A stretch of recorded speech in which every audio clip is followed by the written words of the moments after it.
James was enjoying his life on the island of Sodor, but he still had a lot to learn. "You're a special mixed traffic engine," said Sir Topham Hatt. "You can pull coaches or freight cars quite easily, but you must learn by your mistakes." James knew what Sir Topham Hatt meant. He could well remember that dreadful accident on his first day. "Be careful with the coaches, James," said kind little Edward. "They don't like being bumped." Everyone came to admire James. "I'm a really splendid engine," he thought, and suddenly let off steam. A shower of water fell on Sir Topham's nice new top hat. Just then the conductor blew his whistle and James thought they had better go. Go on," he puffed to Edward. Don't push," replied Edward. The coaches were grumbling too. Don't go so fast! But James didn't listen.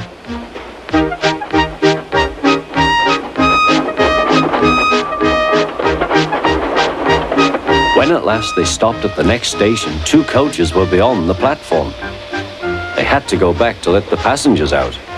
But no one seemed to know about Sir Topham's new hat, so James felt happier. Presently they came to the station where Thomas was waiting with his 2 coaches. "Hello, James," said Thomas. "Feeling better?" "That's right." "Oh, that's my conductor's whistle. I must go. I don't know what Sir Topham Hatt would do without me to run this branch line." And he puffed off importantly. Edward and James passed the field where James had had his accident. The fence was mended and the cows were back again.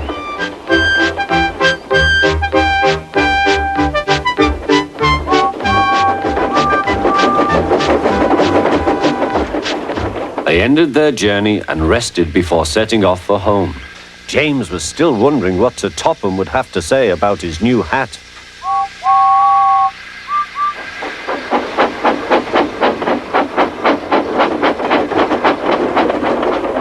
Next morning, he spoke severely to James. "If you can't behave, I shall take away your red coat and have you painted blue." James didn't like that at all. He was very rough with the grumbling coaches as he brought them to the platform. "Don't talk, come on," he called to them.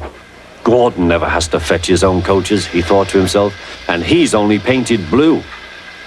To make James even more cross, this time no one came near him. "I'll show them," he thought.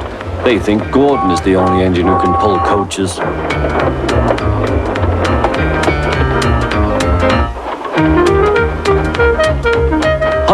Hurry, puffed James. You're going too fast, replied the coaches. James laughed and tried to go faster, but the coaches wouldn't let him. "We're going to stop," they said. "We're going to stop."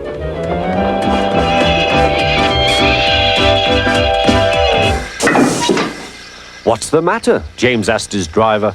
"The brakes are hard on. Leak in the pipe, most likely. You've banged the coaches enough to make a leak in anything." "How shall we mend it?" said the conductor. "We'll do it with newspaper and a leather bootlace," replied the driver. "Well, where is the bootlace coming from?" asked the conductor. "Ask the passengers," said the driver. "You have a leather bootlace there, I see, sir," said the conductor to a smartly dressed man. "Please give it to me." "I won't," said the man. "Then," said the conductor, "I'm afraid the train will just stop where it is."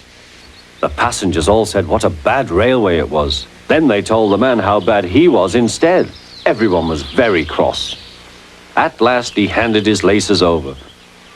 The driver tied a pad of newspaper tightly round the hole in the brake pipe, and James was able to pull the train.